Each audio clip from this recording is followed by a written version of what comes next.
Good morning, children. Today we'll begin a new lesson of English main course book, The Lost Camel, which is a play.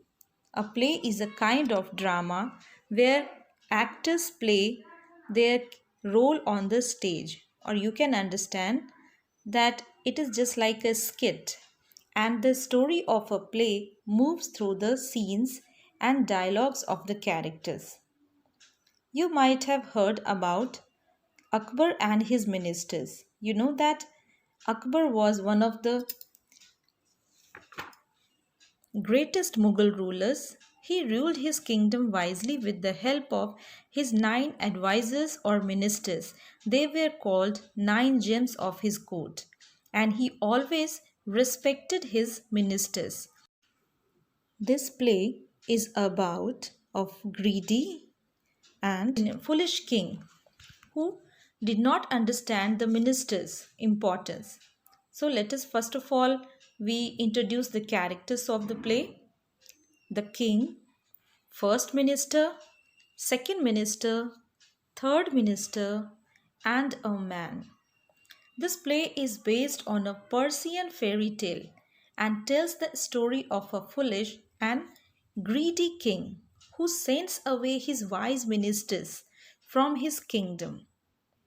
Scene 1. The King's Court. The ministers are seated and waiting for the king. The king enters and the ministers stand up. Here scene 1 begins with the King's Court.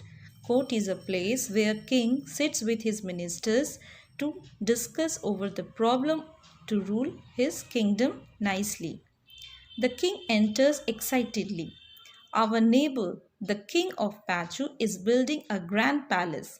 I must have a palace that will be much better than his. I have called you because I need money and meant to build a fine new palace for me. Tell me, how can I collect more money from the people? The ministers look at one another. The king was very excited to tell his ministers that one of his neighbor king of Pachu was building a big palace and he also wanted to build a palace bigger than him. So he called his ministers to give him ideas to collect more money and he wanted to earn more money to build new palace for him. The ministers were very wise and they look at each other's face.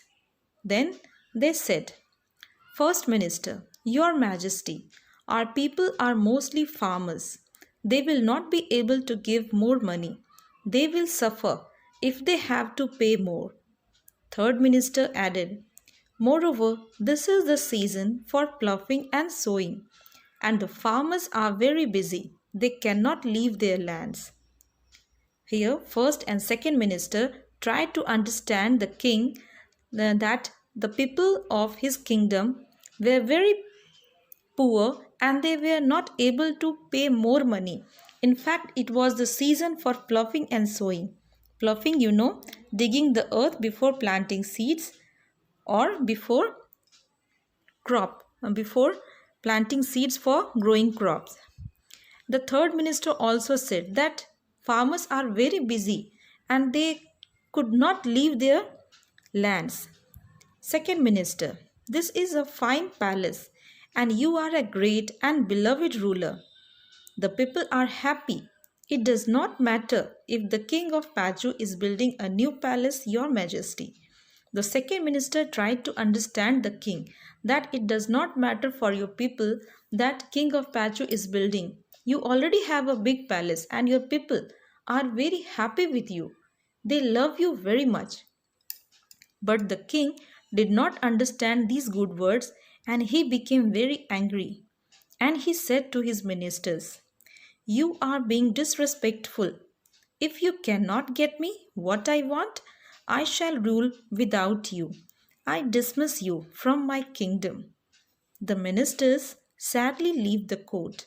Here, when the ministers tried to understand the king, the real condition of his people, that his people are poor and they were not able to pay money, but the king did not want to understand it and he felt that his ministers were not obeying him. So he said that he would rule his kingdom without them. So he said to them that he dismissed him from his kingdom. And the ministers felt very sad and they leave the court. In scene 2, the ministers are walking on a sandy road leading out of the city. They notice a camel's hoof marks. The ministers talk to each other about the hoof marks.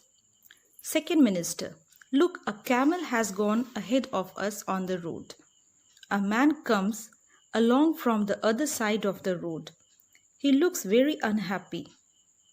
Here, when the ministers left the kingdom, they were walking on a road and they were noticing that the hoof marks of a camel, and they were talking and discussing about that hoof marks, and suddenly that time a man appeared and he was very unhappy.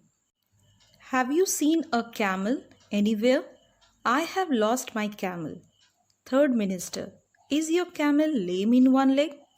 Man, yes, he is.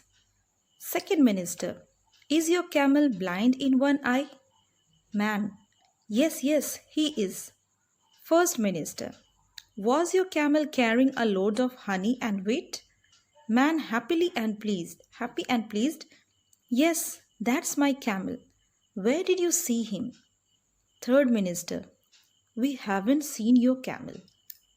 Here, when the ministers were walking and they were discussing over the hoof marks of the camel, that time a man appeared and he was very sad and unhappy as he lost his camel.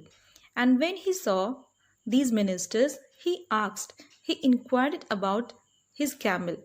And then the ministers asked him several questions. Third minister asked about the leg of the camel, that is your camel lame? The man said yes. Then the second minister asked him, is your camel blind in one eye? The man said yes, yes. He became very happy. Then the first minister asked about the camel, that was his camel carrying a load of honey and wheat? The man became very happy and pleased, and then he said yes, the camel they had seen was his camel. And then he asked that where did they see him? Then the third minister said that they didn't see his camel. And then the man became very angry and he said angrily to them, you know as much about my camel as I do, and yet you say you have never seen him? I do not believe you. If you don't give my camel back to me, I'll take you to the king. The first minister said, we'll go with you. Here, when the ministers said that they had not seen his camel, the man became very angry and he said that they knew so much about the camel and he believed that they had taken his camel, and he asked to return his camel, but they did not have. And then the man said, if you did not return, then he would take to the king's court. He would take to all the ministers to the king's court. And the ministers said, okay, you take us, we are ready to go there. The king's court. The king is seated on the throne. The man and the ministers appear before him. In scene 3, where the king was in his own court, the man and the ministers entered. And there the man said, Your Majesty, please help me. These 3 men have stolen my camel and are not giving him back. King, why do you say that? Man, they know everything about my camel. They know that he is blind in one eye and lame in one leg, and that he was carrying honey and wheat. Yet they are saying that they have never seen him and do not know where he is.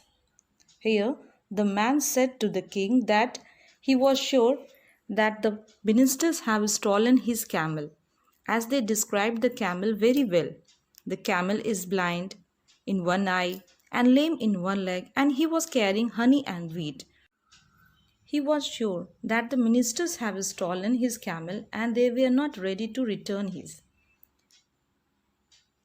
The minister said, First Minister, it is true, Your Majesty. We have not seen this man's camel. King, you should be ashamed of yourselves for telling such lies. How can you know so much about the camel if you have never seen him? First Minister, we are speaking the truth. We have not seen the camel. We'll explain how we know so much about the camel. Here, when the man said that the ministers have stolen his camel and they were not ready to return, the king became very angry and he said to the ministers that it is not a good thing that you all people are telling such lies. And he said, How could you know so much about the camel if you have never seen him? Then the ministers said that it is true that they have not seen this man's camel. The minister tried to explain all these things. The second minister added, As we were walking along the road, we noticed several things. We noticed a camel's hoof marks on the road. Three of those marks were always very clear, but the fourth was not. So we could tell that the camel limped as it was lame in one leg. The second minister explained to the king that when they were walking on the road, they noticed several things about the camel and they noticed a hoof mark, a camel's hoof marks on the road, and noticed that three of those marks were very clear, but the fourth was not. So they understood that the camel limped. Here, limped means one who is not able to walk properly. So they understood that the camel was lame in one leg. Third minister, we also saw that the leaves of trees on one side of the road had been nibbled upon by a tall animal, while the trees on the other side had not been touched. So we gathered that the camel was blind in one eye. Here, the third minister added in front of the king that when they were walking, they saw that only one side of the road, the leaves of trees on one side of the road had been nibbled. Nibbled means add something in small bites.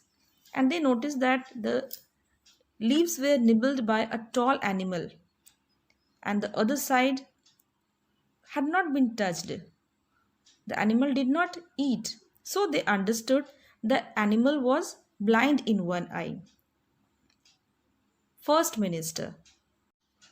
Thirdly, there were many flies on one side of the road and a few grains of wheat on the other.